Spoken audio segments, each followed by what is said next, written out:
Hello and welcome to the Franchise Tag Betting Show, brought to you by freebets.com. The very best free bet offers brought to you daily by the Free Bets team. Adam, week one is upon us. We're here with the betting show. The FTAG5 is back. The touchdown trebles are back.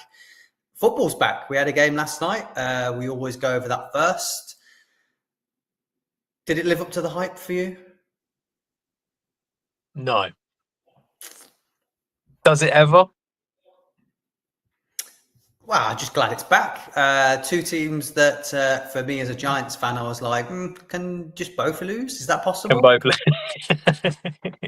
Difficult. Yeah, we hype it all up too much, don't we? I think that's what the problem is. It never lives up to the hype, the first one. I remember, was it a couple of years ago? I think the Chiefs played the Lions, and it was a bit like, it wasn't too bad because the Lions sort of hung in there, but at the same time, it was like, it's like 24-17 or something like that. You never get a particularly big scoring game or an exciting game.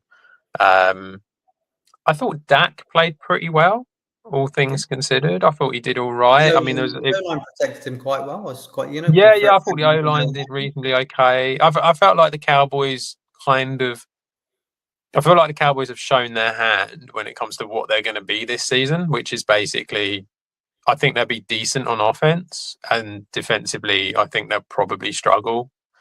And then the Eagles, I mean, it is a difficult one with the Eagles because obviously, like, you've lost one of your main defenders, haven't you, from before the game's even started, really.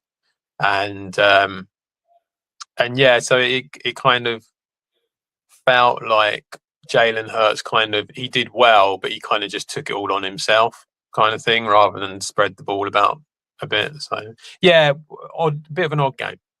Well, it's new offensive coordinator, so Yeah. I think they played it safe. They never really got out of second gear. I think there'll be more to come from them.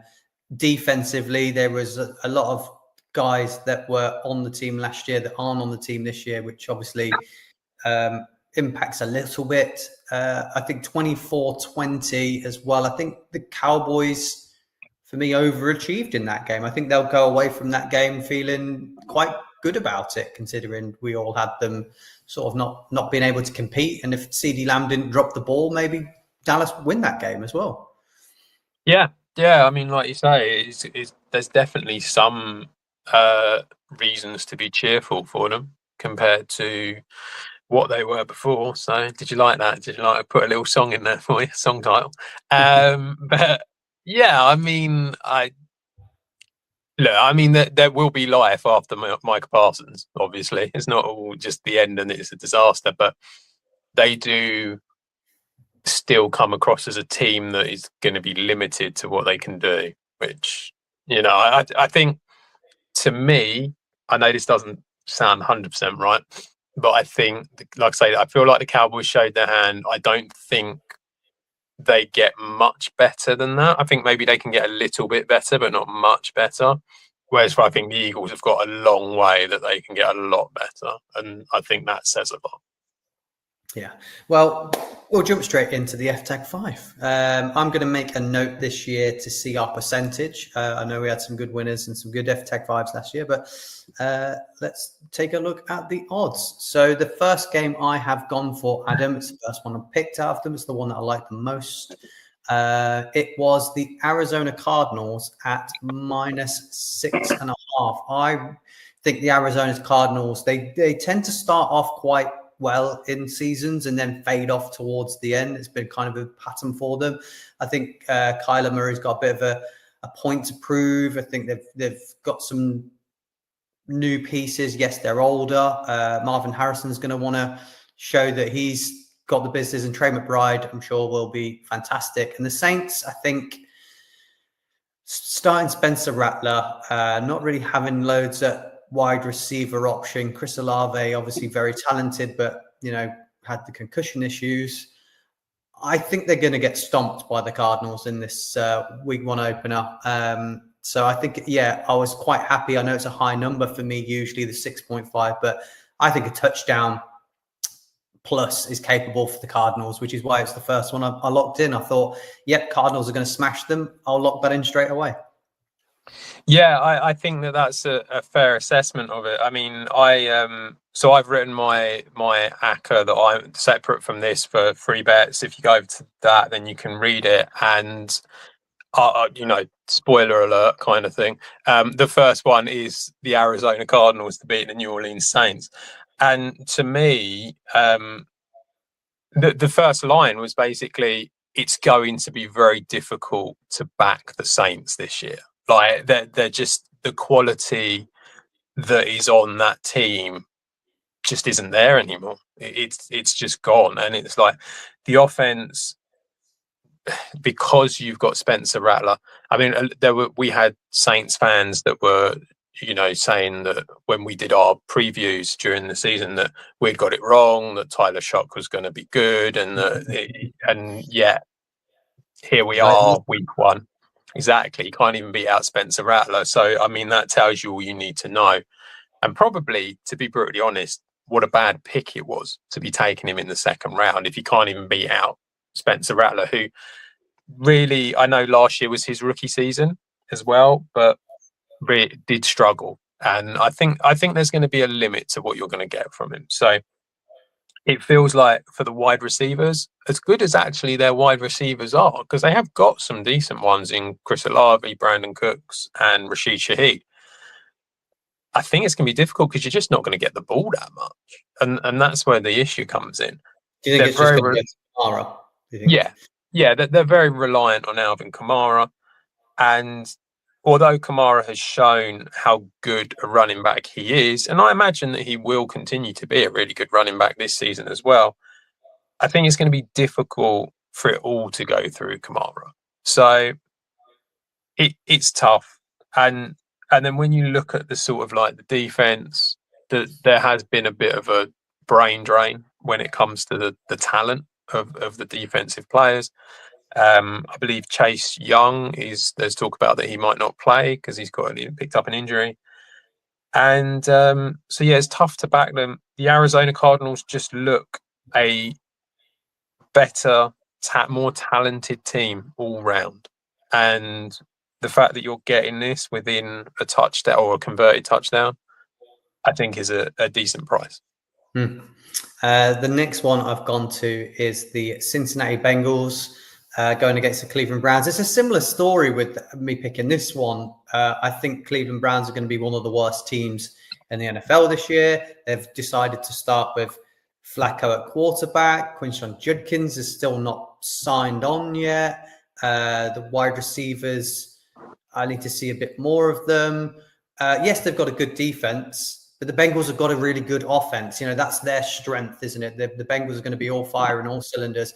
Again, it's -5, so it's under 2 field goals. We don't even have to have the extra touchdown there to seal it. I think that's a really short line for the Bengals. So I know the Bengals struggled on defense last year, but they brought back Trey Hendrickson. Stewart has signed his contract, so there is some newer pieces. It may still struggle. We've got a new coordinator, but it's against the Browns, and I feel like they're going to be able to put points up against them, despite them having a good defense. And I don't see the Browns being able to match that on offense. So I think the -5 is a great price.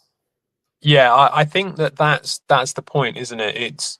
It's a case of the Browns defensively, especially with Myles Garrett, become a solid defense. They're not going to be like a top 10 defense, but they're going to be an okay middle of the road defense with Myles Garrett there.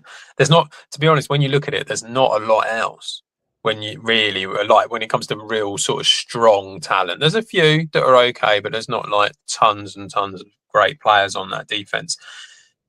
Because of the Bengals offense and how strong it is, it does feel like they're going to be able to put up a certain amount of points against this Browns defense. When you then flip it the other way around, the Browns, yes, the Bengals defense is bad, but the Browns offense isn't particularly great either. Now, I actually think that Flacco is probably their best shot at being able to win this game, because he will chuck the ball around. He will sort of give it a go. And I think you're going to see that, you know, people like Jerry Jeudy, I think David Njoku, I think these guys are going to have good days. But like you say, I just don't think they're going to be able to put up enough points over the course of a game to be able to beat this Bengals team. The Bengals defense, it's not great. It does have a new defensive coordinator there, so there is kind of hope now that they can sort of come at it with a slightly different angle to maybe what they've done before. Lou Anarumo had been there for many years, so there is kind of a hope that the freshening up of that will sort of bring a bit of a spark. I think it might a little bit, but at the end of the day, the talent of the players is still the talent of the players. And I think that does obviously cause a bit of a concern, but I wouldn't say that they're like off the charts bad. I'm not expecting them to be like bottom of the league when we come to the end of this season. So yeah, -5, like you say, it's within 2 field goals, it's within a touchdown. I would expect Joe Burrow, Jamar Chase, Chase Brown, T. Higgins, all of them to get involved in this game and have a good game. So it is the way. I think the -5 is what you'd rather be on than the +5. The only thing that kind of puts you off a little bit is this sort of, you know, the Bengals always start slow and all of this. They've got a bad record at the beginning of seasons. But I do kind of feel like the Browns are such a mess that it feels like, yeah, okay, you lost to the Patriots last year and they were a mess last year. But I feel like the Browns are in a bigger mess than what the Patriots were. And the idea that the Bengals lose this game is just, it makes it scary, but it's the one to go for, yeah. The next game I've gone for now, I've got a little bit of a soft spot for the Falcons because they've got players that I've liked through college. I'm rooting for Penix. I'm rooting for London. Everyone loves Bijan. I want Kyle Pitts to eventually do something. And I thought I was higher on the Falcons than what most people were, but I still had the Buccaneers being, you know, the stronger team and qualifying for the playoffs and being able to move the ball well. So seeing it at -2 when I was scrolling down, I was like, I'm very shocked at that. It's less than a field goal, and I thought the Buccaneers were comfortably the better team from what I saw last year, and their team hasn't changed dramatically, and they have had the inclusion now of Emeka Egbuka, who's been fantastic in the offseason. And, you know, Bucky Irvin, how good he was, and Baker Mayfield. I know they've lost their offensive coordinator, but I still feel like the Buccaneers are underrated in this fixture at -2, and that's why I've taken it. Yeah, I think the Buccaneers are just underrated in general. I think that they don't get the plaudits that they deserve, and I'm not 100% sure why, but I do wonder if it's because they play in a poor division. There's been a pretty poor division for quite a few years now compared to others. So I do wonder if that is the issue.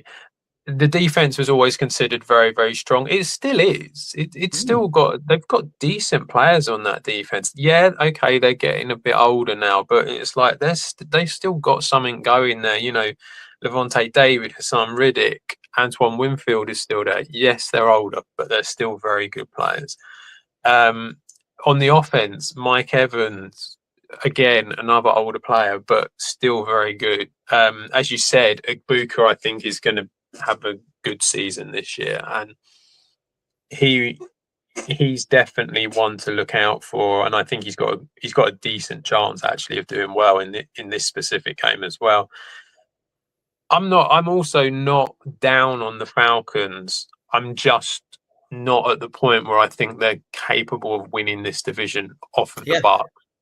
And I think because of that, it kind of feels like you have to almost go with the logic of the Bucks are a slightly better team, not by loads, but enough. And I think that it might take a little bit of time for Michael Penix to get going again. I mean, he only played. He had 3 starts, three Yeah, starts. 3 last year. So he's only they've had played. some injuries on the O line as well during the off season. So it might take him a little while to settle in.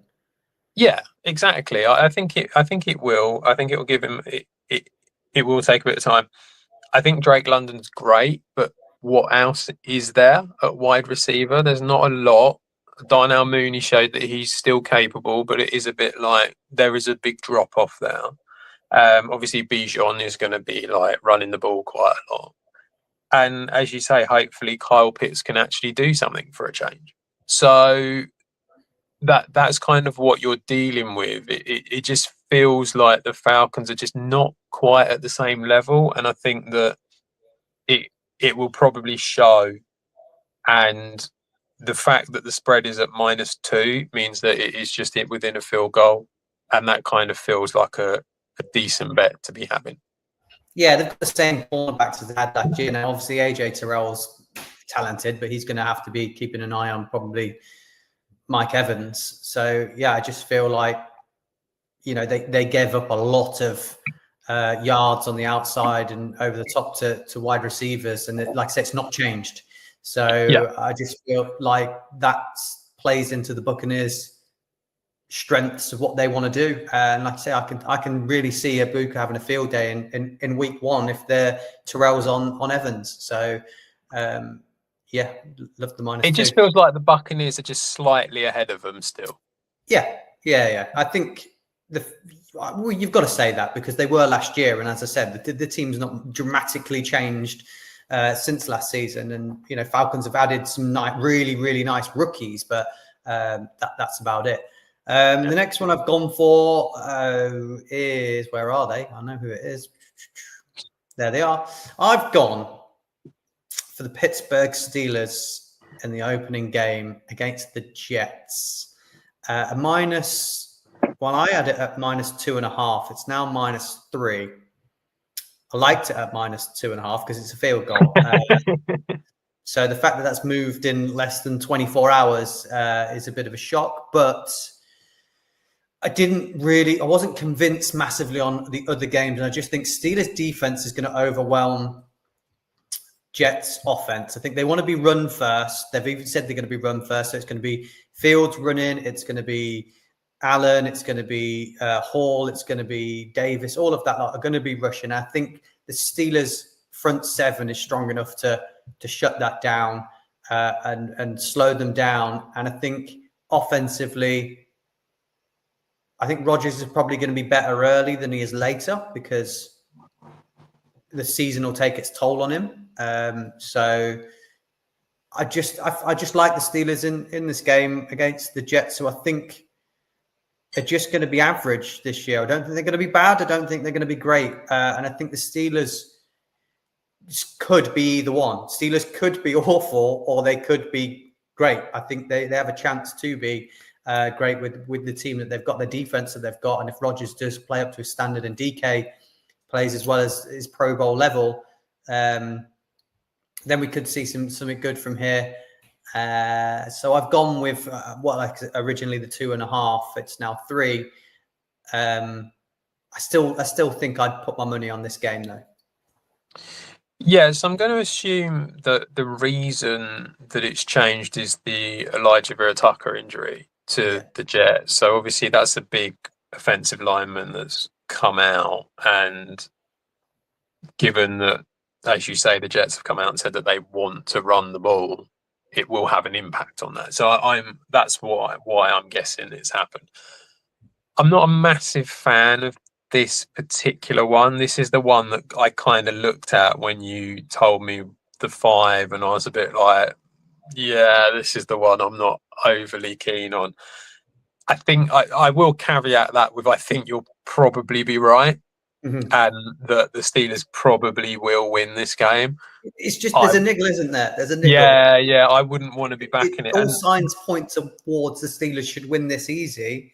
Yeah. But there is a niggle, and there was with me. But I just thought Why? Like, I think they are the better team currently, and until I see otherwise. But yeah, I think you're right with the nickel. But I do like it. I think that both defenses are very good.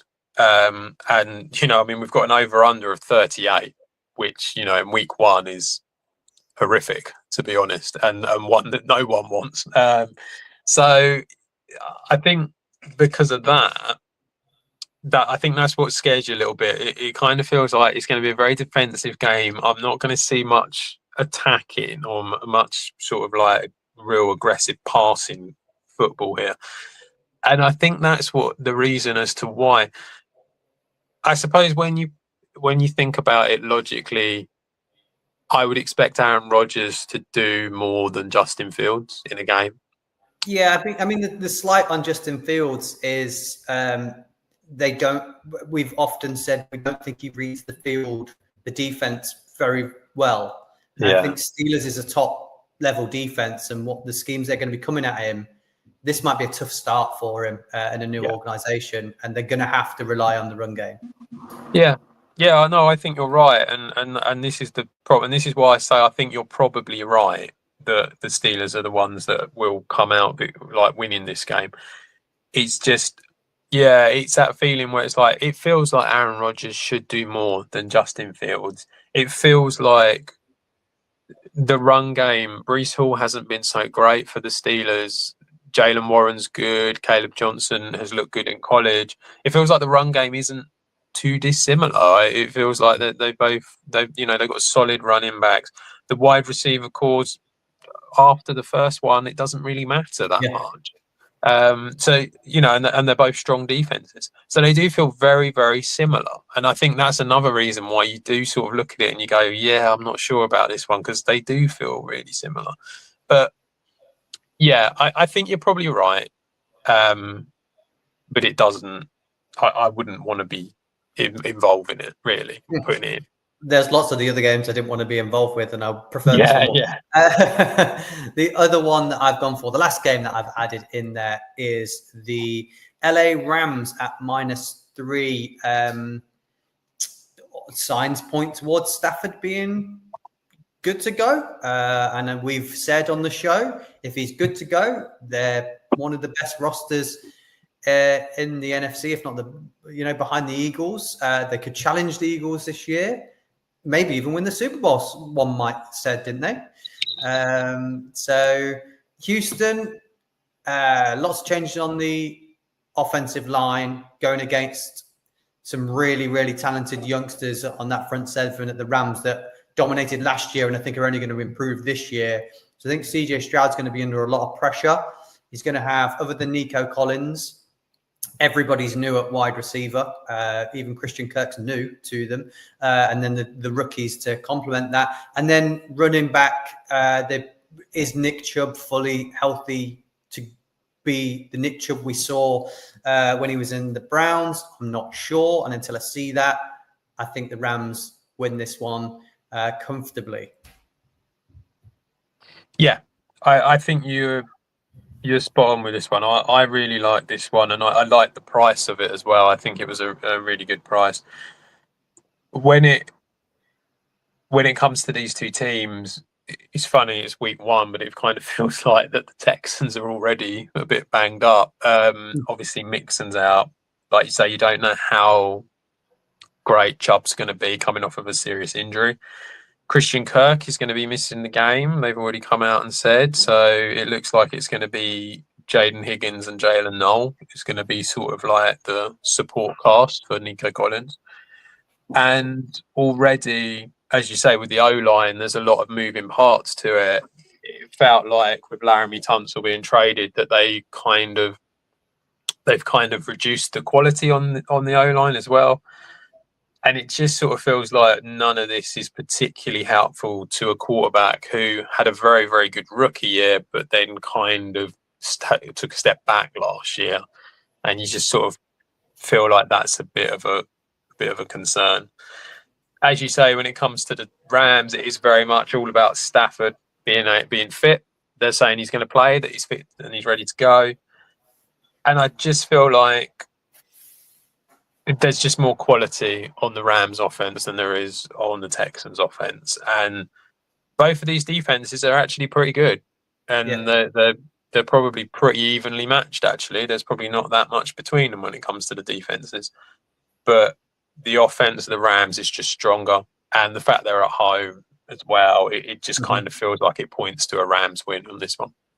Yeah, I just think Rams are in the conversation for championship games, and the Texans are building towards that. So I think that's where I've got the divide with them, but I do think the Texans will still be good this year. So it was the Steelers-Jets game. You had a niggle on. You weren't sure about it. So if we take that one out, Adam, what game did I miss that you really like? Well, trying to find one that I really liked was a bit difficult. It is tough, but the one thing I think I'm going to go for, I quite like the +2.5 on the Raiders. It's not a lot. I would have much preferred the +3, but I do quite like the +2.5 on the Raiders. I think that they're going to do pretty well this season. And although the Patriots, there's positivity around the Patriots on this one, I just kind of feel like, well, they've lost Christian Gonzalez, haven't they? He's out now, which is a big blow for them. Will Campbell is questionable now as well, so he'll probably play, but you sort of think he's not been able, your number one rookie, first round pick rookie is you would hope would be starting. It might struggle throughout this game. And it just kind of feels like I think the Raiders are in a good place. I feel like Pete Carroll's got them in a good spot. I think Ashton Genty will do well. You've got Brock Bowers there, obviously, who's always does well now. And I think that they're in a place where I think they can start a bit quicker than what the Patriots can in this particular game. And I wouldn't say I'm overly confident about it, but I feel a bit more confident being on that side of it than the -3 of the Steelers. I think if it was If it was +3, that'd be great. If it was +3.5, I'd probably be all over the Raiders.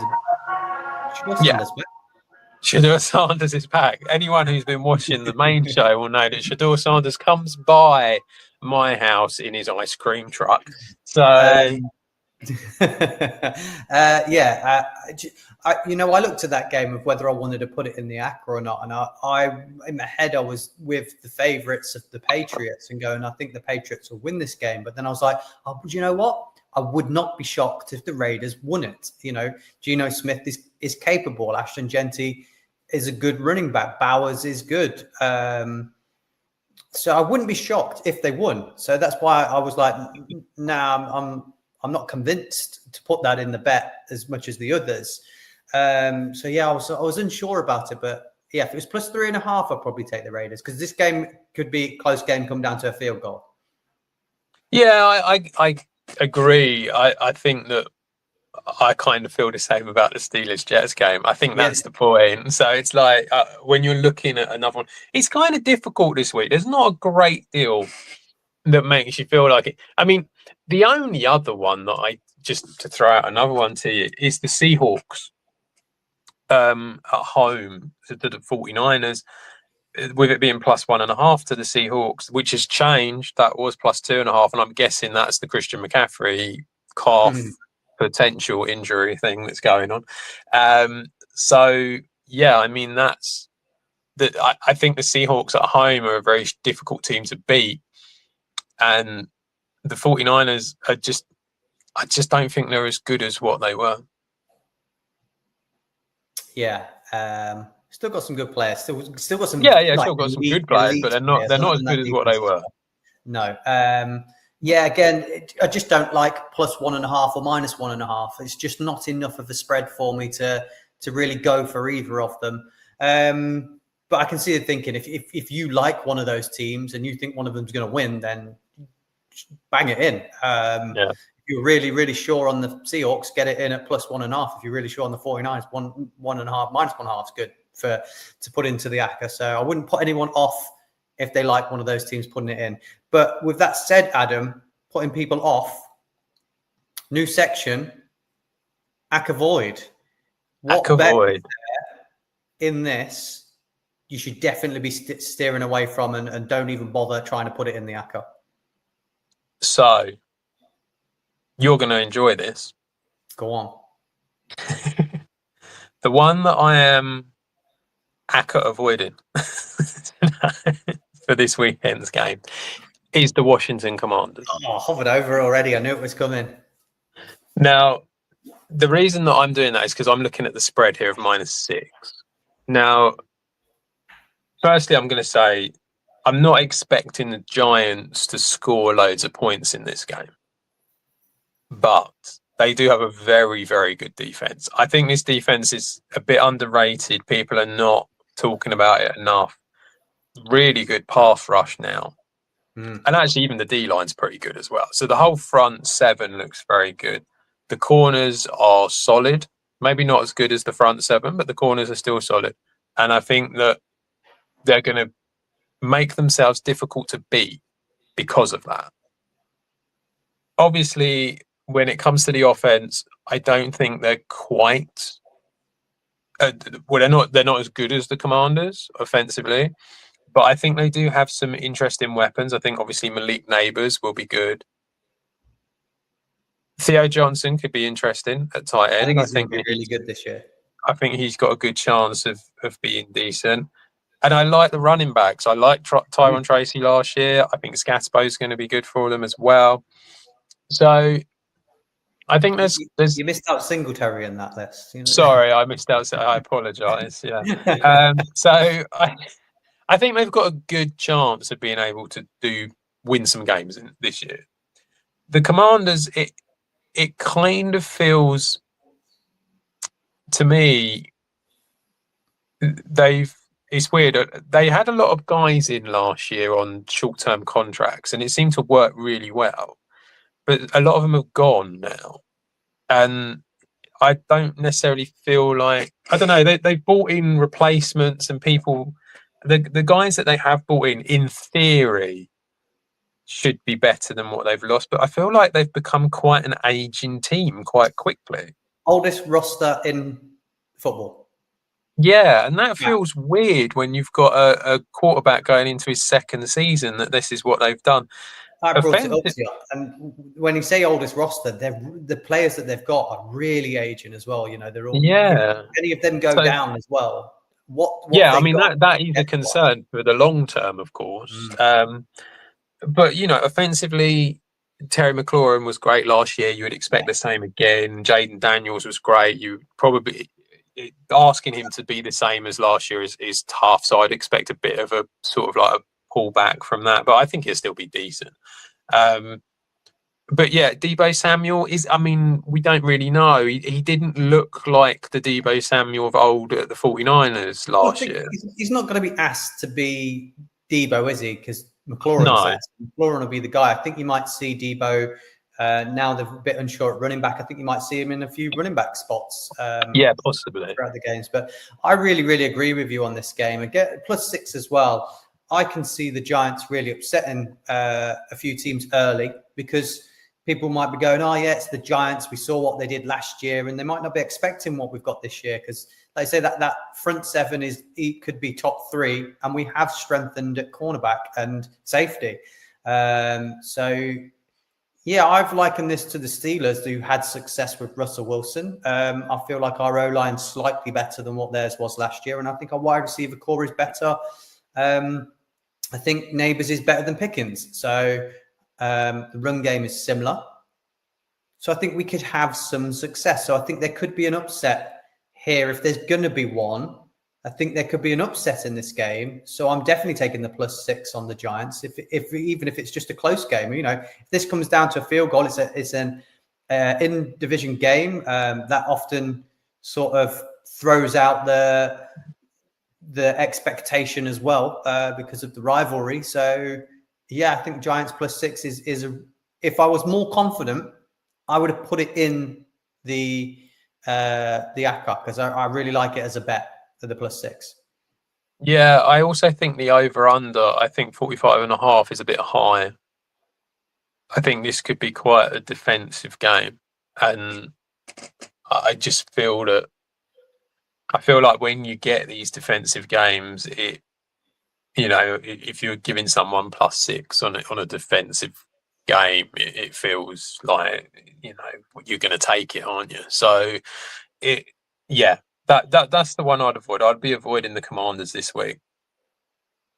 Well, we'll move on to some touchdown scorers. Are we doing any long price touchdown scorers, or are we moving straight to our trebles? No, we're just going straight to the trebles this year. We were sort of going through the longer ones, but last year. But I think we'll stick with the touchdown.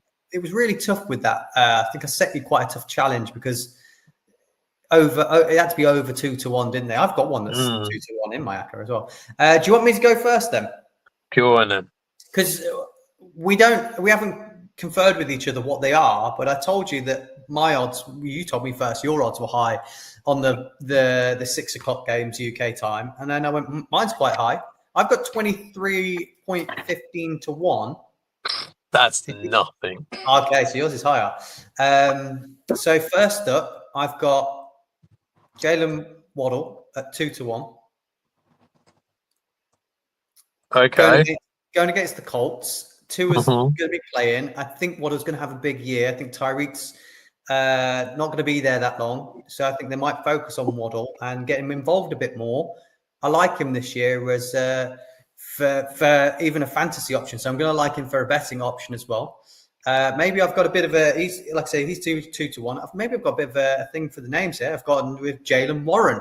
Watch Jalen Waddle, Jalen Warren at 9-5. I think it's been said that he's going to be RB1, that he's going to get the early carries during the season.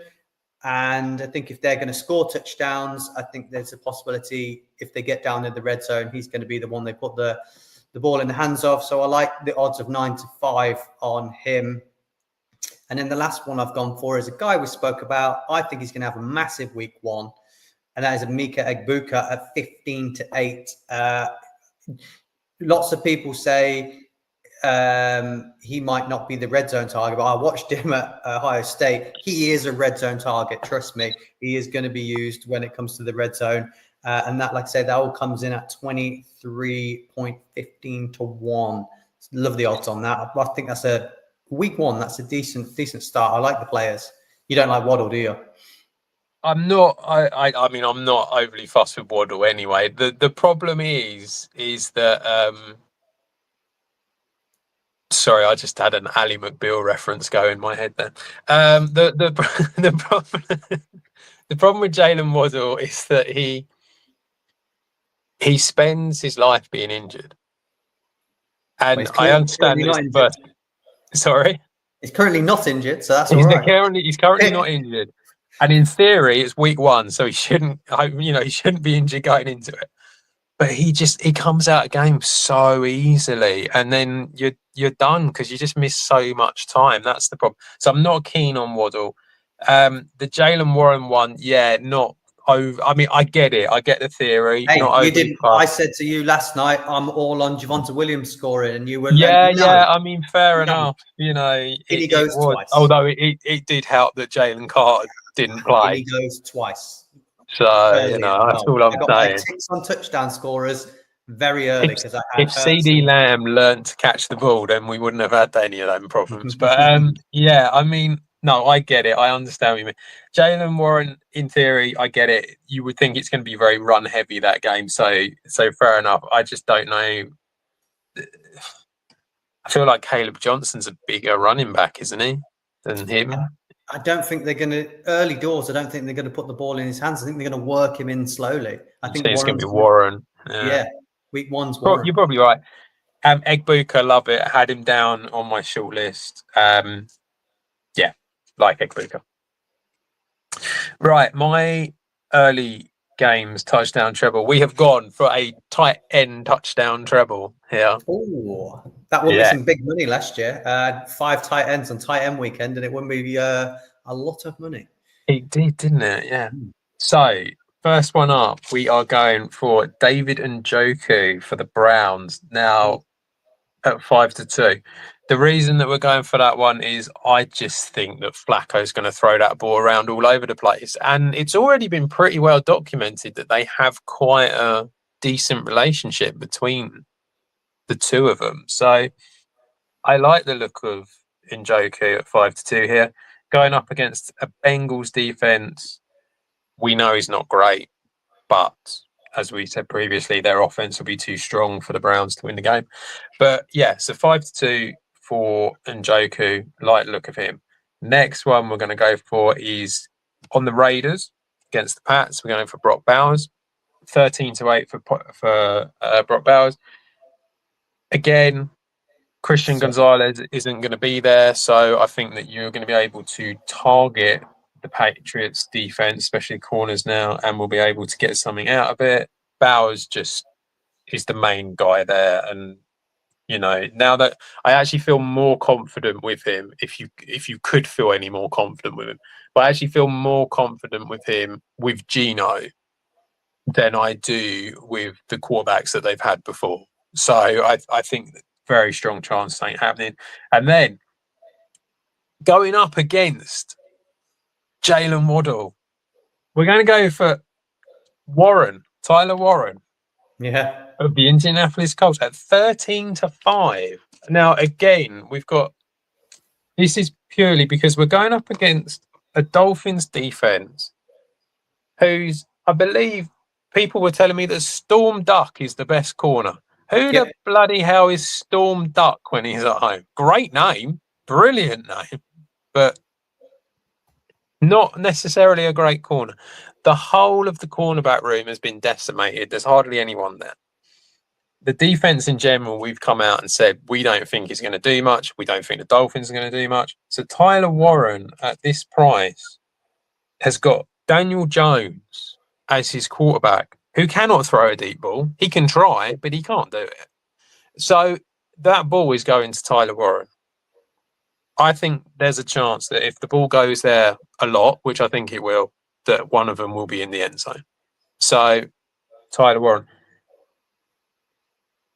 32.08 to 1. Yeah. I should say on Paddy Power. Oh, yeah, you've used a different one. I can't fault any of them. I think Njoku is going to be great. Brock Bowers is their wide receiver one, if you like. I know he's a tight end. And I think Warren's going to be used in a lot of different setups. It's not just going to be tight end. So there's ever likely the chance that he's going to get in the end zone. You might see him at running back. You might see him at wide receiver or at tight end. So there is a chance that you getting on him now might be the right thing to do, because if he does start going in every week, the odds are going to come down. So I think it's key to get on him early. I think he's one to watch and get on early.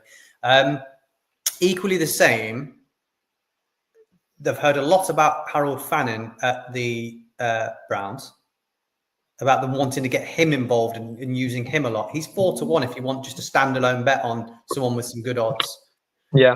Yeah, I think you're right. He will be involved. I think that Njoku's still going to all the time. Flacco is quarterback. I think Njoku's going to be relevant. Just going to have a look at what another player's odds. 11-5. Daniel Jones going to break off a massive run. Problem is that he falls down, doesn't he, when he does a massive run? So bless him. On to the evening games. Slightly shorter odds for me, but I've got more tight ends in this. So we like tight ends week one, apparently. I've gone with Evan Ingram against the Titans at 19-10. I was unsure after Cortland, certain where the ball's going to go. I think it's going to go to Ingram, if anything. I think he's got a good chance. Highly productive everywhere he's been, getting in the end zone. So I can't see that being a problem with Bo Nix against the Titans. I've gone with Puka Nacua against the Texans. We said that a 7-5. We said that this is going to be a good game. I think he's going to be the go-to guy for me. You might have Adams down. I don't know. You know, still got a bit of affinity for him from being at the Packers. But I like Puka. I think that's where Stafford sort of homes in first. We saw that when Cook was there. And then the last of all, I've gone with George Kittle at 7-5. Again, I think he's their wide receiver one for me. I think he's an absolute machine. You know, there's already that relationship with Purdy, trusts him. End zone, red zone is going to be there and thereabouts. So I think if there is, even if McCaffrey's out, I think Kittle then becomes more of a chance that he's going to get in the end zone as well. So at 7-5, I like that. That comes in at 15.7-1. Yeah, Ingram. I nearly put Ingram in. Got no problem with the other two. It makes sense. So I completely get it. Interesting that we have both avoided one particular game, though. Avoiding the Packers game. We have avoided the Packers-Lions game. Well, that's for me is understandable because I always avoid the Packers game. Packers, we said this, didn't we? The Packers. It's not just about the Packers; it's you've avoided the Lions as well. Is the point? Yeah, I'm going to tell you why. The Packers, the ball could go to any one of their offensive weapons. I could not pick which one to go to. If I did have to pick, Tucker Kraft would be the one that I went for. And the Lions, the odds were too short on where I think the ball's going to go. You know, Gibbs and Amon-Ra St. Brown just weren't enough odds for me. It's too obvious. And I think outside of those two, I'm not overly convinced that Laporta and Williams will definitely get in the end zone. So felt I had better chances with the other games. You didn't fancy a little dabble on Isaac Tesla? Maybe not this early. Maybe I'll have to see what he's got first. But, Right. So for my late games touchdown treble, I also went with George Kittle for the 49ers. I think, like everything you said, the relationship with him and Purdy is great and will continue to be, and he is the main receiver there. So, and also he will be even more the main receiver if CMC doesn't play. In the Denver game, I've gone for Cortland Sutton at 6-5. I was looking at Ingram, but I went for Cortland Sutton instead. Slightly shorter odds. I think that he's a pretty I feel like that relationship with Bo Nix went well last year. And I would expect him to do something. Going up against the Titans defense that really isn't that great. So you would hope that they'd be able to score quite a few touchdowns on them. And predictably, clearly, I went for Devontae Adams for the LA Rams against the Texans. I think it works both ways, actually. I agree with what you're saying with the reasoning for Puka. I think it's exactly the same reasoning for Adams in respect of, like, they're going to look at the defense is going to go looking for Puka. So it's going to leave Adams open. And then they're going to go looking for Adams, which will leave Puka open. And I think it is a 1A, 1B situation here where they're both very talented wide receivers. So, yeah, the only reason that I went for Adams is purely because he's slightly bigger price. That's it. But, yeah, I mean, Puka, I wouldn't put anyone off of either. 12.75-1. So it is a little bit shorter. But at the same time, I think it's a pretty solid one. Yeah, we could come back next week and sit here and say, well, we both got a tick in that box. I could quite easily see that Puka and Adams both get in the end zone in that game. Yeah. So I wouldn't put anyone off picking either of them, like you say, in that game. So very similar one for the afternoon game, so or the late game. So yeah.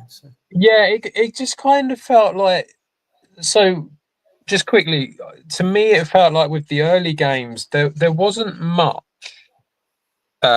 really to go for that was sort of shorter prices that I was happy with. I felt like Drake London was one that I was kind of interested in at 13-10, and I felt like, obviously sort of like Chase and Higgins at 8-11 and 11-10 respectively were interesting.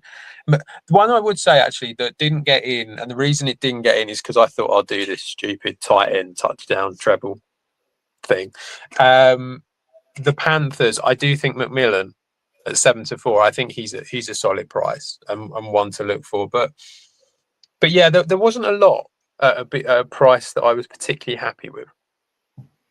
Yeah, I might have another look through and see what I can find. I think we've got some nice odds anyway. It does look like week one is you're going to get some good odds. I think we saw this last year, didn't we? That we got the really, really good odds. And as we get through the season, we're going, hang on, these are coming down quite a bit. We're already getting 11-1, 12-1. So yeah, if you are having a bet, week one's definitely an interesting one because week one is wild and it throws up some odd results. So yeah, get yourself involved. But remember, gamble responsibly. I think that's the one thing. Like, I would just say don't go mental. Like, it's week one, you've got loads, and so it doesn't really matter. But yeah, there are some big odds out there to have a look at, and go and check out free bets and all of that, and see all the articles. So they've got all the different sports. Lots of writers doing loads of stuff over there for you. So go and do that, and hopefully we'll get some winners. I'm feeling confident already. Can't wait. You're always confident. Well, someone's got to be. Yeah, nearly had a big winner last night. AJ Brown let me down. AJ Brown let us both down. AJ Brown let himself down. Yeah, that's a bit harsh. He's got to get the ball thrown at him first. But, didn't need to, did he? Didn't need to. Did it without him. They'll use him later on in the year, I'm sure. But thanks for joining as always. And we'll be back next week, same time, same place. So keep it with the franchise tag and see you again.